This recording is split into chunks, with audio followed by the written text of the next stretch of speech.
مالك يا ابني في ايه على الصبح؟ يا عم انا مش فاهم، قمت من النوم كده متضايق مش عارف ليه.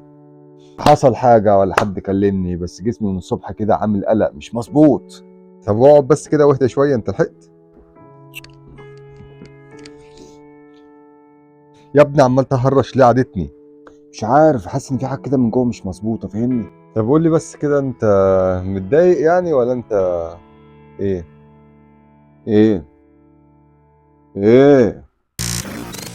عمرك حسيت انك متوتر بدون سبب واضح؟ قبل ما عقلك يفهم مشاعرك بيكون جسمك سابقه بشويه صغيرين. في نظام في الجسم اسمه نيوروسبشن، وده نظام بيقيس الامان والخطر في الجسم من غير ما تسيطر عليه. يعني جسمك يا صديقي يقرر ان هو متوتر قبل ما عقلك يفهم ان هو متوتر. ده السبب يا صديقي انك فجاه تلاقي ان نفسك اتغير ونبض قلبك بقى اسرع وكتفك اتشدد بدون اي سبب. ده طب ليه وازاي التوتر بيبدا في الجسم؟ الجسم يا صديقي عنده 3 انظمه عصبيه، وهي نظام السمباثيتك وده نظام القتال او الهروب، الباراسيميتك وده نظام الهدوء يا صديقي، الدروثال فاجل وده نظام اللامبالاه. لو جسمك حس بشيء مش طبيعي، حتى لو حاجه صغيره زي رساله مش عاجباه او صوت عالي او نوم قليل او انك شربت شويه قهوه زياده عن اللزوم، فجسمك على طول يدخل في نظام السمباثيتك اللي هو نظام القتال والهروب بدون ما يستأذنك.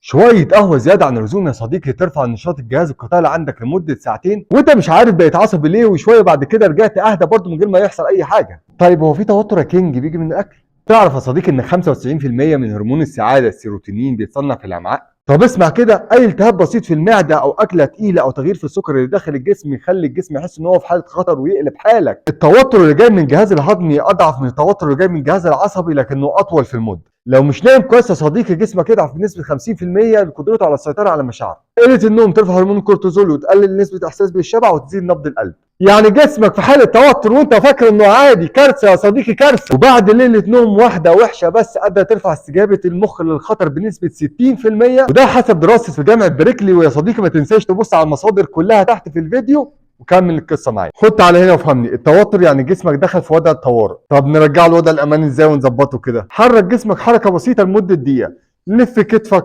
افتح صدرك، دوران الرقبه، اتمشى في المكان، اعمل اي حاجه. وده بيسموه عندنا في العلم ريسيتنج ذا موتور سيستم. اغلب الناس بتخزن التوتر في الصدر وفي الكتف وفي البطن. اعمل حركه واطالات خفيفه وما تنساش التنفس. التنفس يا صديقي هو اسرع زرار لاعاده تشغيل الجهاز العصبي. عايز تخلي الجهاز العصبي بتاعك يرتاح ويهدى؟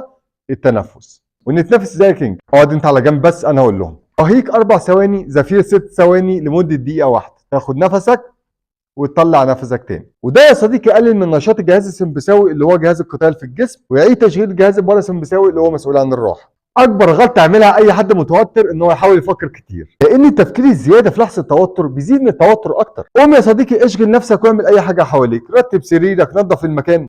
اسالني انا فاشل في الشقه في التنظيف، اقول لك قوم اخرج بره المكان اللي انت فيه شويه. الصبر يا صديقي زي ما قال اشرف الخلق سيدنا محمد في حديثه الشريف، انما الصبر عند الصدمه الاولى. لحظه وقوع الموقف، اللحظه اللي بيدق قلبك فيها بسرعه وجسمك فيها يهتز، اللحظه اللي دماغك فيها تتلخبط، هي دي اللحظه اللي بتظهر فيها قوه الانسان. صبر، التنفس، اتمشى وحاول ما تفكرش واعمل اي حاجه قدامك وحرك جسمك شويه. طب عمرك حسيت انك تخت كده فجاه ونبضات قلبك زادت وجسمك اترعش لما افتكرت موقف حصل معاك زمان او شفت حد معين قدامك؟ اكتر حاجه شايفينها كلنا قدام عينينا التوتر اللي جاي من الذاكره البدنيه. جسمك يا صديقي بيسجل الذكريات زي ما المخ برضه بيسجلها. موقف محرج من 10 سنين، ريحه مكان معين، صوت حد، الجسم ممكن يفتكر الاحساس قبل ما انت تفتكر القصه. 80% من الذكريات العاطفيه بتسجل في الجسم مش في الدماغ. قبل ما تقول انا متوتر اسال نفسك سؤال واحد بس، التوتر ده جاي منين؟ من نوم، من اكل، من تفكير، من موقف، من عاده قديمه؟ اول ما تفتكر الموقف جسمك يهدى بنسبه 50% فورا، واحتماليه انك تسيطر عليه بقت اسهل بكتير. وانت دلوقتي فهمت جسمك شغال ازاي وتحلها ازاي، ورينا شطارتك. كده يبقى خلصنا. طبعا ما تنساش تبص بصه في المصادر تحت وتعمل لايك وكومنت وشير عشان يوصلك كل جديد. كان معاكم احمد الشيبي بطل مصر والمانيا في رياضه الكيك بوكسينج. سلام عليكم.